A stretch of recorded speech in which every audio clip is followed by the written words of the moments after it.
Olá a todos e a todas. Essa aula inaugura, então, nossa incursão pela antiguidade chamada clássica, que abarca a Hélade, né, como é conhecida aí a Grécia Antiga, né, e Roma Antiga, né? Essa primeira sessão, essa primeira aula, dirá respeito particularmente à assim chamada Idade do Bronze grega, tá? Uma vez que os gregos tiveram um período de formação dessa Idade do Bronze, lida pelos posteriores, pelos gregos que vieram depois, como uma Idade do Ouro grega, tá? E no momento seguinte, os gregos entraram propriamente no que a gente conhece como uma Idade do Ferro. Grosso modo, né, pode-se dividir a história da Grécia em período homérico, período arcaico, período clássico e depois o período macedônico. Mas aqui eu prefiro, ainda que os meus registros estejam assim divididos, eu prefiro dividir a idade grega, né, em idade do bronze, aí a idade das trevas gregas, em relação às quais nós não temos muitos registros que foram deixados, e depois a idade do ferro grega, né? Bom, para começar, precisamos falar de Europa, né? Estamos fazendo aqui um deslocamento e sobre deslocamentos falaremos. Já comentei com alguns, mas vou retomar um mito grego que é conhecido como o mito rápido de Europa, né? É um mito talvez de pouca divulgação entre nós, enfim, mas que é importante a gente conhecer, né? Inclusive para formar repertório, inclusive para entender, mas os mitos na Grécia Antiga, e de maneira geral, né, acho que a gente os compreende muito mal, mas enfim, eles não têm que ter uma interpretação literal, uma interpretação de que eles ocorreram tal qual, mas devem ser interpretados à luz de uma história, vamos dizer, metafórica, de uma história alusiva, né? Então, o que se quer dizer com o mito, né? O que o mito quer passar? E nesse sentido, por que a partir do século VIII a.C., que é quando data mais ou menos este mito, passou-se a colocar essa questão? Bom, entremos no mito. O rapto de Europa, né? Europa seria quem? A filha de Agenor, né? Agenor seria cretense por parte de pai, o que o colocaria inscrito ali numa cultura propriamente do mar Egeu, e africano por parte de mãe, né? A África ou Líbia, também era conhecida como Líbia, teria então uma forte influência. E Agenor seria, na verdade, pela composição do seu nome, tudo uma alusão a tanto a questão marítima, o oceano, quanto a um povo muito específico, os fenícios. E isso se reforça quando a gente pega, por exemplo, na própria Ilíada, que é um texto do Homero, que nós vamos entrar em mais detalhes depois, quando no capítulo 14, né, num dos trechos do capítulo 14, né, as passagens entre a 321 e a 322, ele fala o seguinte: nem ainda a filha, estava falando de Europa, né, do muito afamado Fenice, que Minos e Radamanto gerou, a filha gerou Minos e Radamanto, então sabemos que a Europa é a mãe de Minos e Radamanto, logo a filha do muito afamado Fenice, né, seria Europa, né? Semelhantes aos deuses eternos. Bom, Fenícia. Então, está se tratando aqui da Fenícia, né? Agenor seria Fenícia, né? Este é o pai de Europa. A mãe de Europa, Teláfasa, ou Teléfasa. Eu acho que vocês já devem lembrar a que remete este nome, né? Telipino, vocês já ouviram falar. Teléfasa é um nome que, além de remeter, né, a, propriamente a talassocracia, que seria literalmente o governo do mar, né? Mas ele é fundamentalmente ligado ao quê? A um nome hitita, né? É um nome hitita e cretense ao mesmo tempo, né? Telá seria uma parte hitita desse nome. E então, o que a gente tem é o seguinte: a Europa em questão, ela é filha da Fenícia, que por sua vez, né, é filha do Mar Egeu com a África.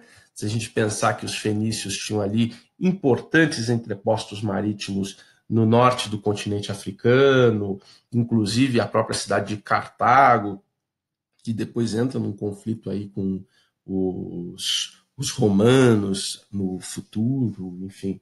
Né? E os cretenses têm uma forte base aí, ou melhor, os fenícios têm uma forte base aí também na região do atual Líbano. Faz muito sentido eles estarem ligados a essa questão do mar Egeu, por um lado, e a África, por um outro. E Teláfasa, né, que seria um nome hitita. Há quem coloque, então, que o mito do rapto de Europa esteja muito ligado a um elemento de correlação de forças geopolítica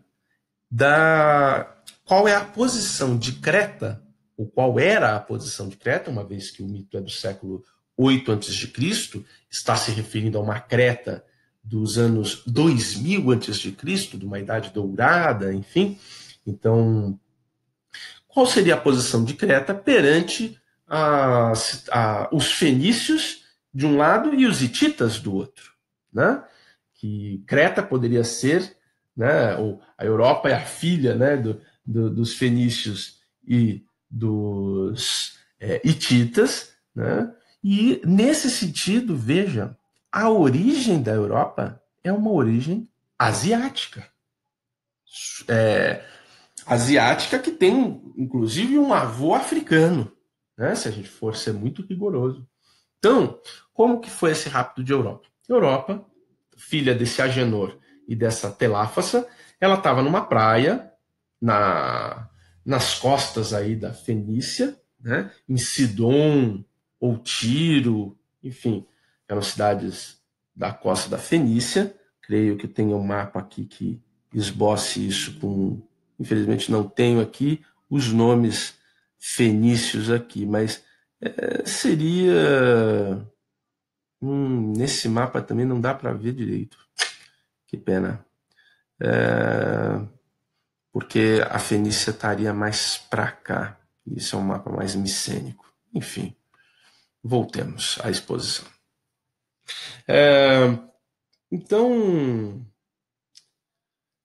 trataria-se então de uma nova consciência geoestratégica aí em relação aos fenícios e aos hititas, né? Essa Europa estaria então numa praia na Fenícia, na cidade de Sidom ou Tiro, e aí chega Zeus, apaixona-se por Europa, só que Zeus não pode chegar na forma de raio, como costumeiramente ele faz, né? Zeus é o deus das tempestades aí para os gregos, enfim. Então ele vai se transformar num touro, né? E vai chegar lá na praia e vai seduzir a Europa como um touro, e a Europa se monta em cima desse touro, né? Ao montar nesse touro, esse touro entra no mar e esse touro começa a, enfim, fazer o seu percurso no mar até a ilha de Creta. Eu vou precisar realmente de um mapa. Então, eu acho que eu vou usar... Esse mapa é muito pequeno. talvez eu vá utilizar... Bom, acho que não me resta muita escolha. Tem que usar esse pequeno mesmo. Olha aqui, Tiro e Sidom estão aqui. Então, ele vai nadando até a ilha de Creta. Tá? E nessa ilha de Creta, ele no trajeto ele vai contando que ele é Zeus, e na ilha de Creta ele se metamorfoseia novamente em um homem, e com isso consuma seu amor com Europa, e Europa, por conta disso, terá aí 3 filhos, entre os quais o rei Minos. Sim, o rei Minos, associado ao que a gente vai chamar de civilização minoica. Justamente a civilização minoica, né, seria aí a civilização do rei Minos, a civilização de Creta, da ilha de Creta. Né? Zeus, ainda por cima, lhe dá 3 presentes. O talo, que seria um homem de bronze, um cão que não deixa escapar nenhuma presa, e uma lança que nunca errava, nunca falhava o alvo. Há quem leia também esses 3 presentes como Talo, que é um homem de bronze, está ligado diretamente à época do bronze que nós estamos discutindo, né? Este cão que não deixa escapar presa alguma diria respeito a uma Grécia ali que figuraria ali como um espaço que não deixa, né, que espraia a sua cultura, espraia a sua influência por todos os lados. E uma lança que nunca falhava o alvo seria essa relação geopolítica já num âmbito conflituoso com a situação fenícia e a situação, digamos, hitita, né, com os fenícios e os hititas. Então, este resguardo em relação ao assim chamado Oriente. Né? Mas trata-se de uma explicação muito simples também de como houve uma colonização ocidental, né, para o Ocidente, de pessoas de origem oriental. Na verdade, trata-se de situar muito explicitamente que as pessoas que ora se situam, ou que deram origem à assim chamada civilização grega, têm uma origem de tipo oriental. Né? E o próprio nome Europa, a despeito aí das origens gregas que se lhe atribuem tudo, tem como origem mais provável uma origem, na verdade, acádia. Os acádios, povos mesopotâmios. Lembremos que a civilização minoico-micênica, né, que é a civilização de Creta, num primeiro momento, Creta, que é esta ilha, né, e depois de Micenas, uma vila que vai se constituir principalmente lá no Peloponeso, né, a civilização minoico-micênica tem como principal forma de organização econômica, política econômica, o modo de produção asiático.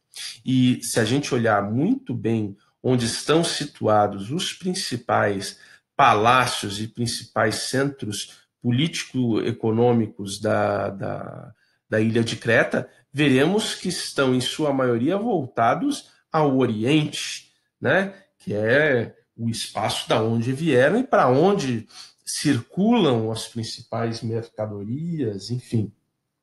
Mas, como comentei, a palavra Europa vem do acádio, né? Viria da palavra Erebu, que significa literalmente onde morre o sol. Então, na perspectiva dos acádios, na perspectiva da Mesopotâmia, quando eles olham para a Europa é o espaço em que entardece, né? Quando eles olham para o Oriente, é o espaço em que amanhece. Né? Não é por um acaso que o Japão, por exemplo, se chama Nihon. Nihon, né, que é o Japão, a gente também pode chamar o japonês de nipônico. Nihon é a terra do sol nascente. Basta ver a bandeira do Japão para ver o sol. Né? Aquele círculo vermelho representaria o sol, então o Japão seria a terra do sol nascente. Né? E aqui estamos falando de Europa, é a terra onde morre o sol. Ora, se a Europa, Erebu, é a terra onde morre o sol, ela é a terra, ela está ligada à ideia também de sombrio, de tenebroso para os asiáticos, porque é ali onde morre o sol, é ali onde fica escuro. Então é a perspectiva do tenebroso e do sombrio para o asiático, né? Essa é a visão a respeito da Europa, de Europa para o asiático, né?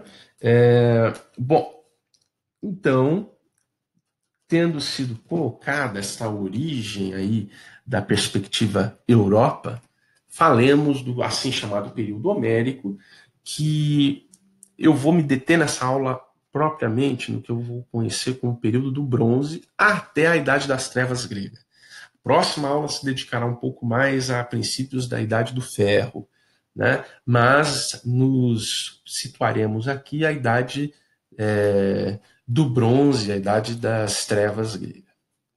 Então vemos aqui uma construção que provavelmente seria a cidade de Troia.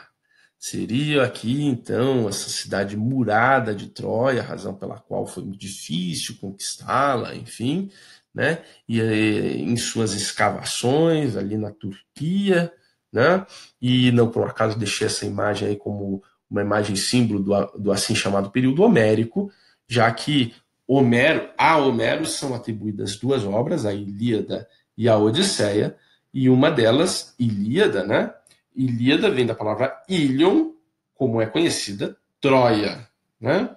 E Ilion também está ligada a Ilusa, como os hititas conheciam aquele reino que lhe era um reino subserviente, era um reino tributário aos hititas, né? Um reino do qual os hititas faziam, né, pegavam tributos, né? Aqui temos então o assim chamado berço da cultura grega, né? Ainda que os minoicos não se vissem como gregos, não se colocassem como tais, né? Temos ali, como comentado, um traço bastante asiático, inclusive, né? Entre os minoicos e mesmo entre os micênicos.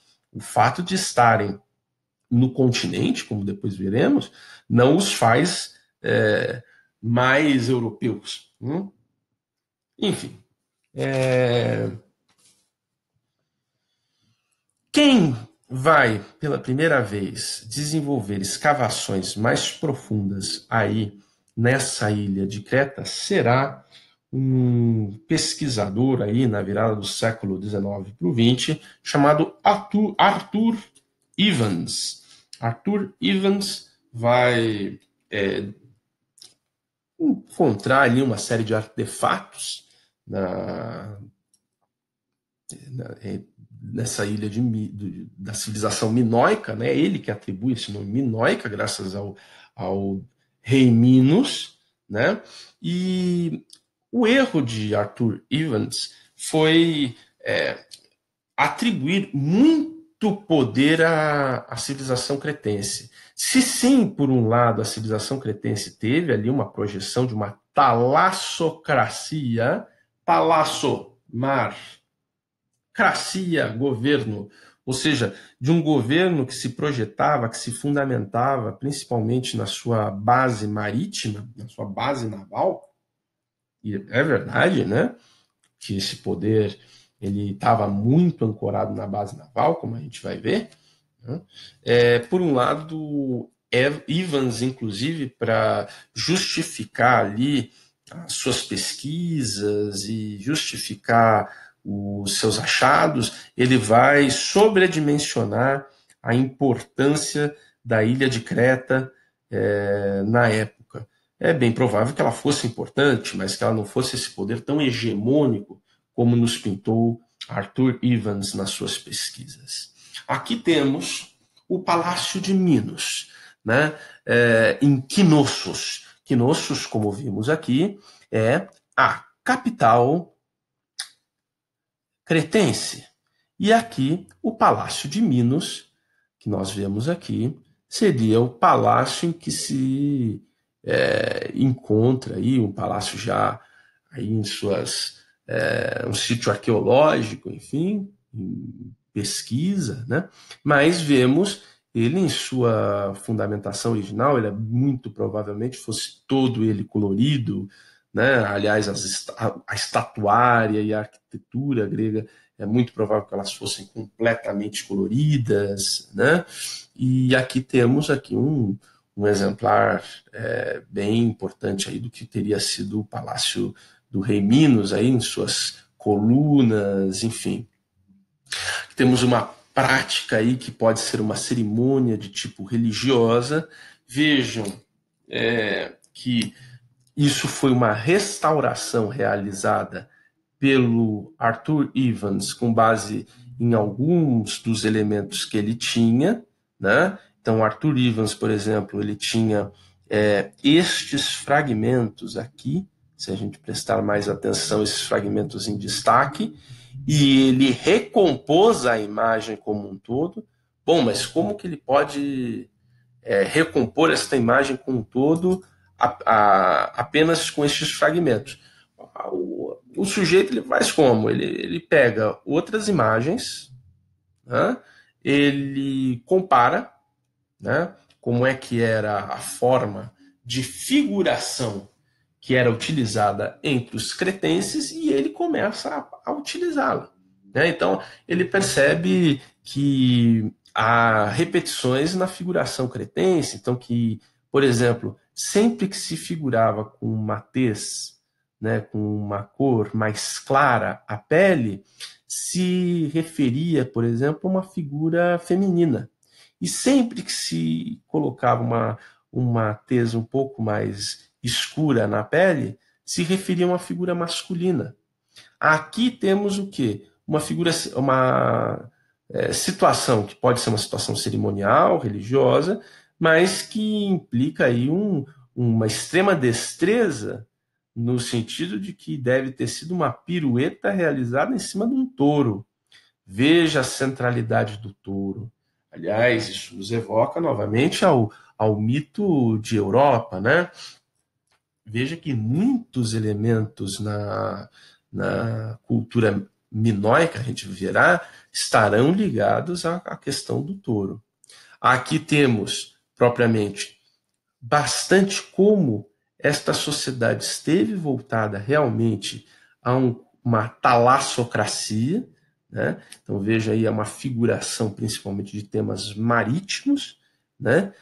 Típica aí de uma talassocracia. Aqui os chifres da consagração, novamente a questão do touro. Então veja como o touro é central, né? Nós temos aí, já comentei sobre essa questão da deidade taurina entre os hititas, a deidade taurina entre Çatalhöyük, presente ali na caverna de Altamira, presente também entre os egípcios com o boi Apis, né? Então o touro é uma cultura comum aí pelo Mediterrâneo e ele tem sua expressão muito forte aí também na ilha de Creta, na Idade do Bronze, né? Não nos esqueçamos da lenda do Minotauro, metade humano, metade touro, né? E lembremos, Zeus justamente se metamorfoseia num touro, né? Isso, inclusive, quando se coloca como tal, Zeus tem relações com a Europa e deles sai, entre os filhos, um dos filhos é o Minos, o próprio rei Minos. Ou seja, dá-se a partir de uma deidade, que é nada menos do que Zeus, dá-se a partir da relação entre essa deidade e uma personalidade humana, né? A Europa, que seria essa filha de Agenor, né? Ainda que Agenor possa ser interpretado também como uma relação com a deidade, mas enfim, dá-se que Minos tem uma origem divina, né? Tem a origem em Zeus, então você está justificando aí uma origem divina de Minos, do rei Minos, que teria inaugurado toda esta civilização. Tudo isso girando em torno dessa cultura do touro, né? Então, veja que apesar de ser uma ilha, um espaço pouco propício propriamente para o desenvolvimento de um amplo espaço pecuarista, não estou falando que não possa ter sido desenvolvido, enfim, mas apesar de ser uma ilha, remete-se a essa cultura do touro, que provavelmente é anterior, e provavelmente por ser anterior, né, teria sua origem aí entre os asiáticos mesmo, que daí foi trazida aí para os cretenses, né?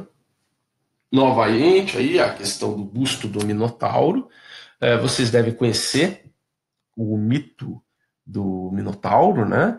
O mito do Minotauro consiste basicamente no seguinte: existia esse espaço, esse labirinto, na própria localidade de Knossos, né? E neste labirinto vivia esta besta, este ser meio monstro, meio touro, né? Que assombrava aí este labirinto. E para este labirinto eram enviados anualmente ali diversos jovens, né? Tanto rapazes quanto moças, para serem devorados aí pelo Minotauro. Se eu não me engano, era um número de 10 em 10, né? 10 rapazes e 10 moças eram levadas do continente, aí de Micenas, né? Do pessoal do Peloponeso aqui, era levado aí a Knossos, e aí era aí alvo dessa besta aí, meio homem, meio touro. Né? Até o momento em que um jovem grego chamado Teseu, né?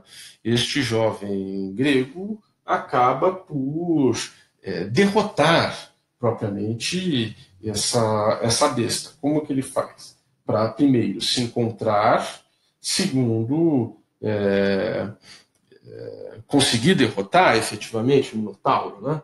Né? Teseu conta aí com um dispositivo bastante importante, que é a sua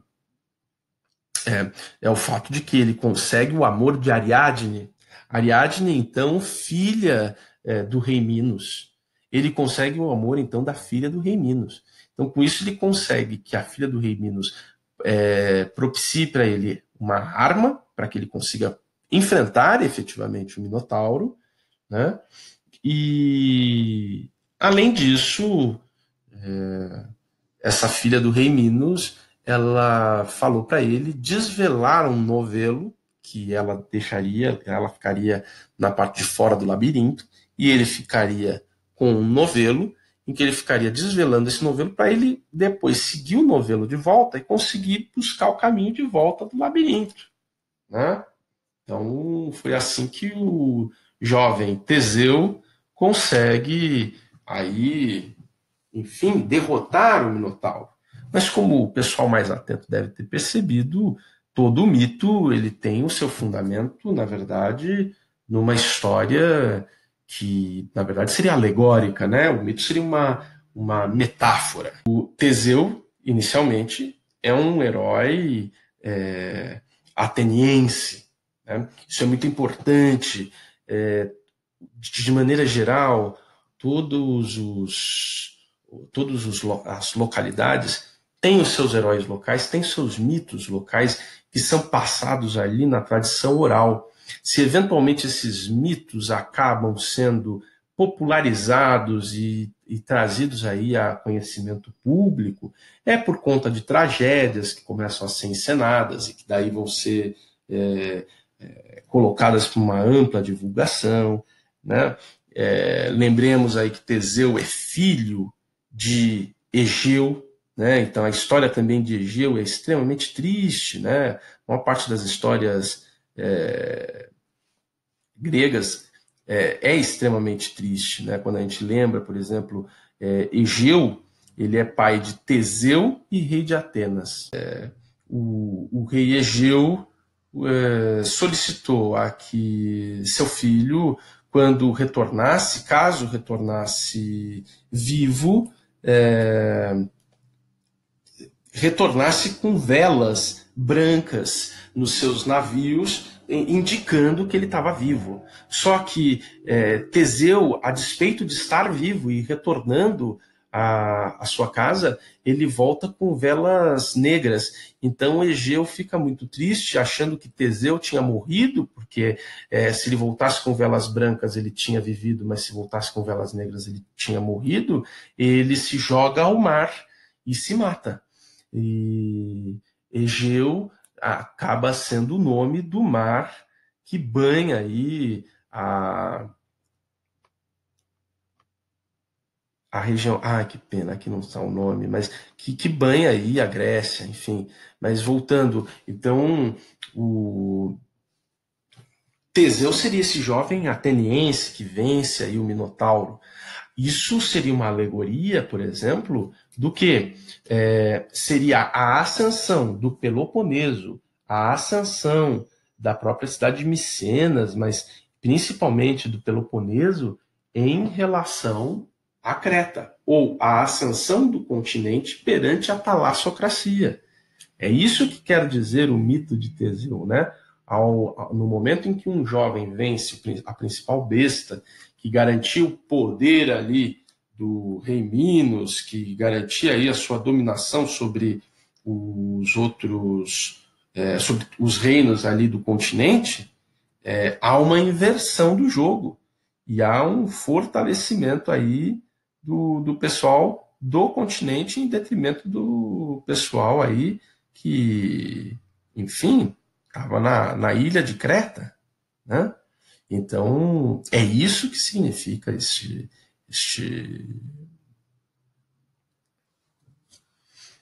mito, né, do Minotauro.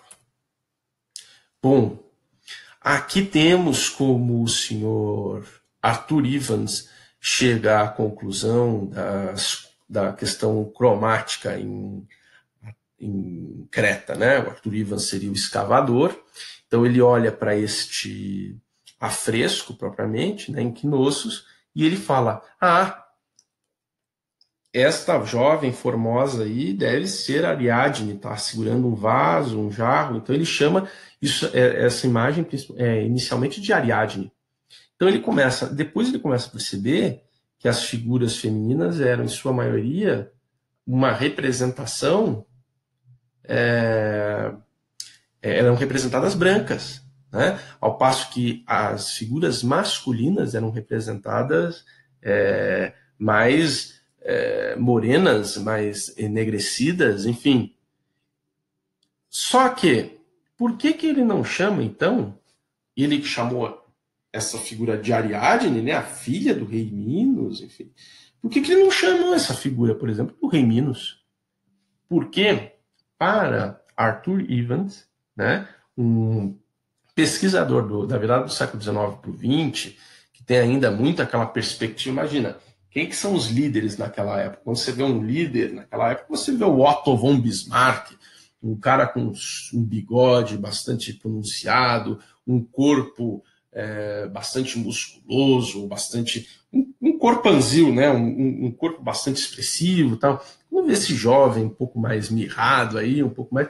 E isso para o Arthur Evans desmonta qualquer tipo de perspectiva a respeito de que esse jovem possa ser alguma figura real, alguma coisa do gênero.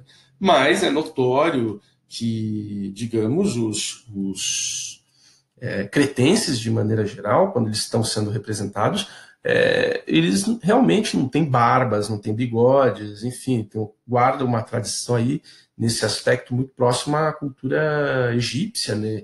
E, inclusive, um teórico, um pesquisador, que escreve um livro chamado Black Athens, que significa literalmente Atenas Negra, né? Que figuraria aí a cidade de Atenas como uma cidade eminentemente negra, dadas as constantes trocas econômico-culturais que a cidade travava, principalmente com o Egito.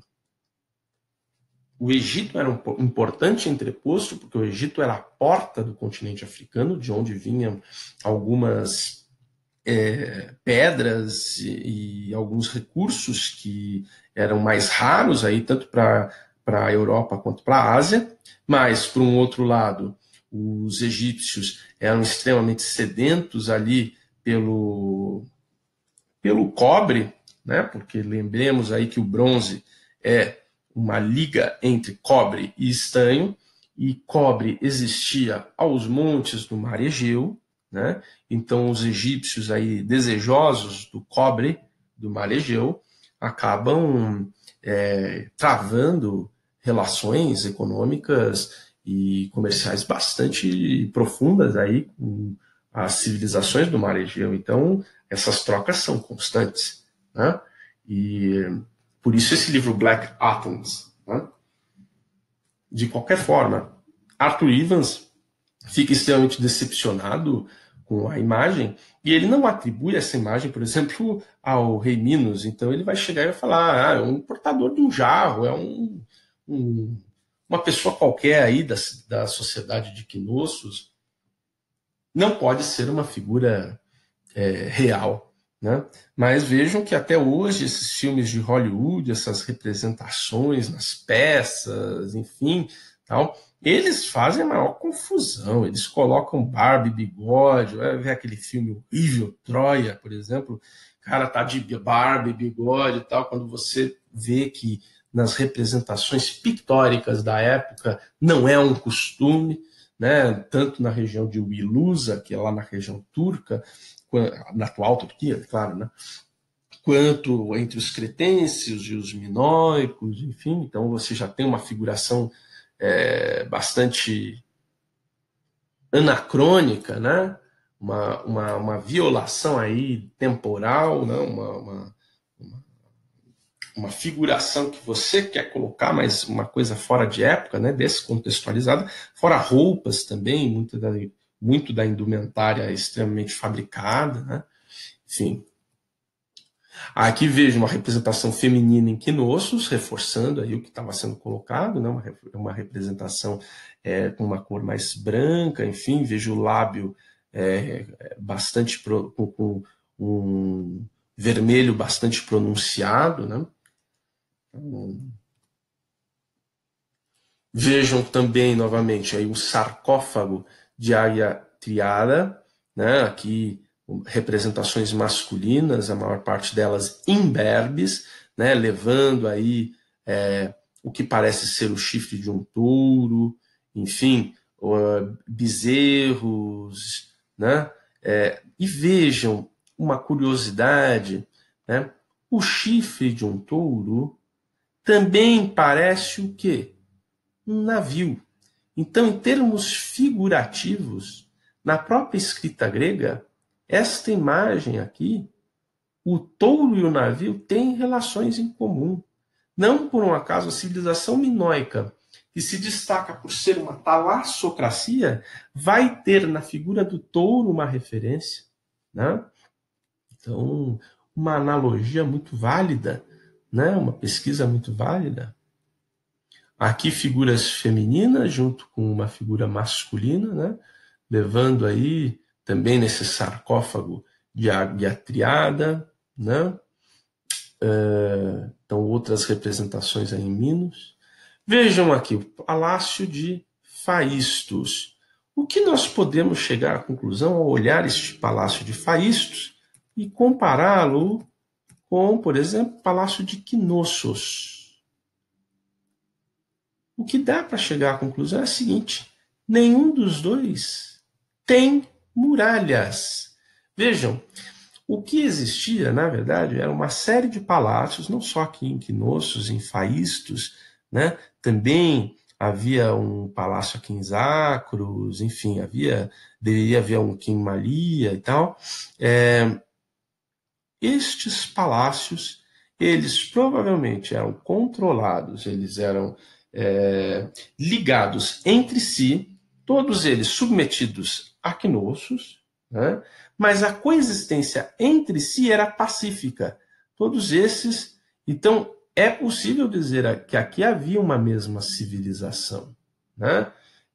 Havia uma coexistência, então, pacífica em Creta, e o domínio que se fazia pelo mar, então nem era necessário, por exemplo, a construção de uma muralha, porque você constrói uma região murada se você vai ser alvo aí, você vai ser algum espaço aí de invasão. Né? Se aqui nessa imagem mais aproximada a gente não consegue ver se essa região tem uma muralha ou não, mas já adianto que não tem, né? Knossos não tem muralha, aqui, certamente, numa perspectiva mais ampla, vemos que Faístos, que também é um palácio importante, não tem muralha. Então, realmente havia uma rede que se interligava entre si, né? E que exercia seu poder majoritariamente pelo mar. Né? Vejam aí o disco de Faístos. Né? Estamos vendo esse disco aí em seu lado A. Né? Ele foi um achado arqueológico em argila. Até hoje, o seu significado é bastante incerto. Né? Aqui, enfim, ao que ele poderia estar ligado. Né? Existem 61 palavras que estão inscritas nele, né? Mas há uma grande controvérsia a respeito do seu significado. Né? Então, não se chegou muito a uma conclusão ao que este disco de Faístos está ligado. Né? Ainda é um mistério histórico. Vejam aqui 3 mulheres, também uma representação aí humana em Knossos, e vejam com que material Arthur Evans fez esta reconstrução, porque de fato ele contava com o quê? Ele contava com isso aqui. Ele contava com isso aqui.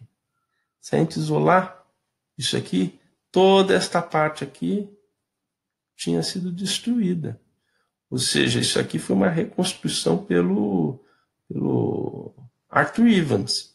Agora, a partir, por exemplo, dessa representação do sarcófago de Ajateada, a partir de outras representações, é possível deduzir, né, como seguiria esta figuração. Se ele foi demais aí nesta dedução e tudo, pode até ser que ele tenha ido longe demais aí na pressuposição de que seria de uma forma ou de outra. Mas é um trabalho aí arqueológico que ele estava fazendo. Né? Aí uma outra dama de Micenas, né? Então, que sugeriria ali uma correlação aí com as outras imagens. Também vemos aí a indumentária, né? A roupa que ela usa, né? O colar propriamente, a forma como utiliza o cabelo, enfim. Né? Aqui temos uma deidade das serpentes minoica, na verdade, não foi encontrada a sua cabeça, deduziu-se a sua cabeça e este braço, se não me equivoco, também não estava lá, mas como se encontraram 2 deidades iguais e uma outra tinha algumas outras partes da representação, então se reconstruiu essa deidade desta forma. Ela tem mais ou menos uns 29 centímetros e meio. Esta deidade das serpentes, né, encontrada em 1903 por Arthur Evans, enfim, ela foi reconstruída, né, e também, enfim,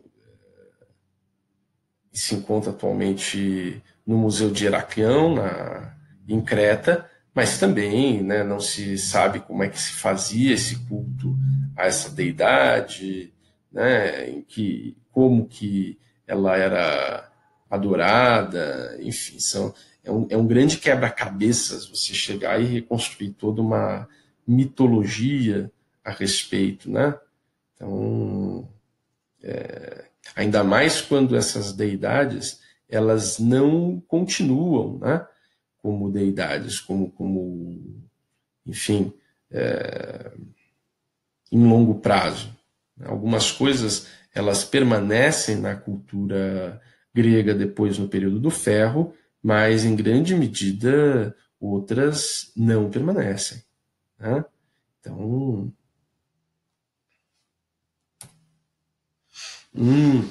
isso é importante. Né? Aqui nós temos o tipo de escrita que foi encontrado na região minoica. E este tipo de escrita é o assim chamado linear A. Né? O que seria esse linear A? O linear A seria uma forma de escrita típica aí dos minoicos, né, que se distanciaria um pouquinho do que a gente chama de linear B, tá? Mas esse minoano linear A, ele foi muito presente, estava muito presente na ilha, né, até mais ou menos 1600 a.C.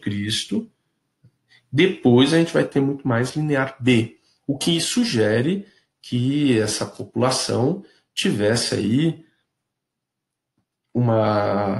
essa escrita inicial, enfim, né? E tivesse esses fortes traços da escrita. Né? Vejam aqui como é que era os comércios da civilização minoica. Né? Temos aqui, então, uma troca econômica constante com o Peloponeso de cerâmica e trabalhos em metal. Também aqui com o sul da atual Itália, da Península Itálica, a cerâmica, né, sendo enviada para o sul desse espaço aqui, vindo provavelmente aí da região da Sardenha ou da própria Sicília, aqui está escrito não, perdão, vindo aqui da Espanha, from Spain, está escrito aqui. Estão vindo o quê? Cobre e estanho.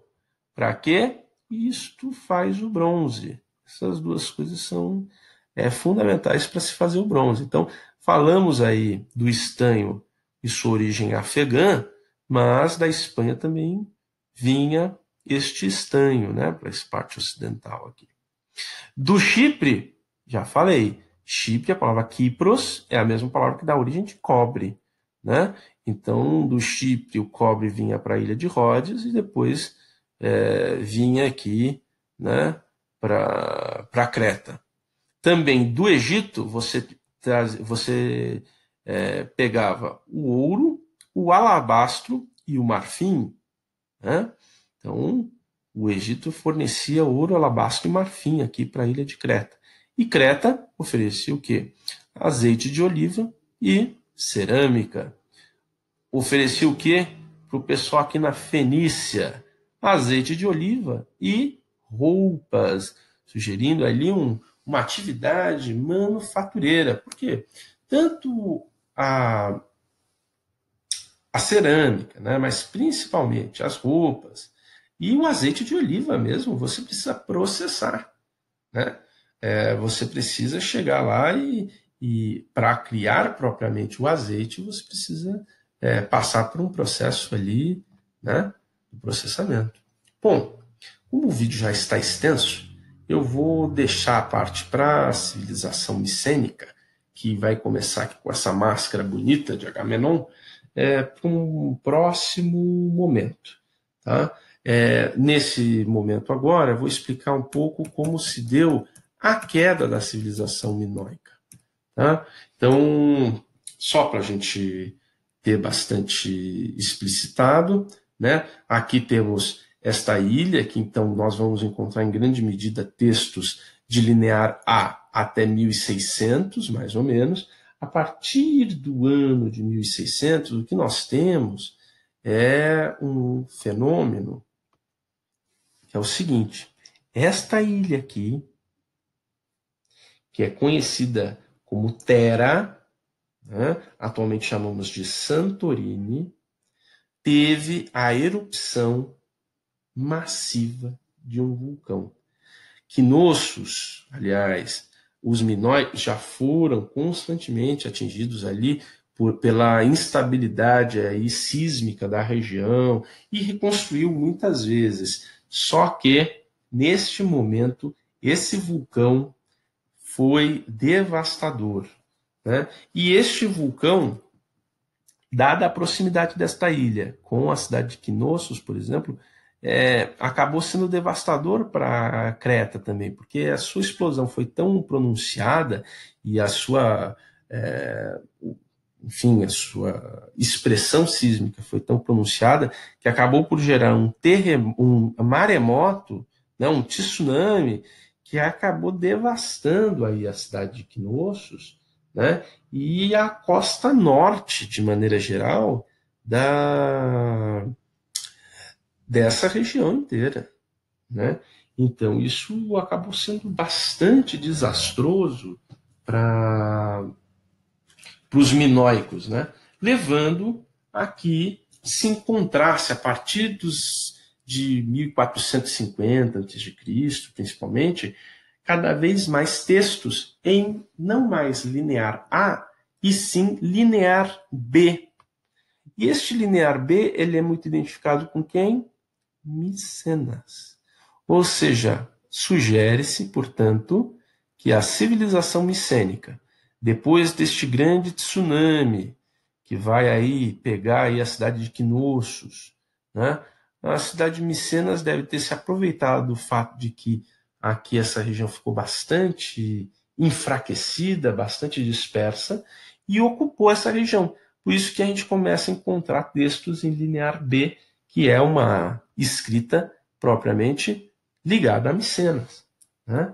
Que é uma forma de escrita grega antiga, né? Que viria então de uma mescla, inclusive com as formas de escrita fenícias, né? Então é isso que sugere que Micenas teve ali um domínio sobre a civilização então cretense, né? E aí se constitui o que a gente convencionou chamar de civilização minoico-micênica, que abarcaria aí o Peloponeso, essa parte do continente, essas ilhas, né? E principalmente Creta. Tá ok? Então, deixamos a continuidade dessa exposição para um próximo vídeo. Muito obrigado.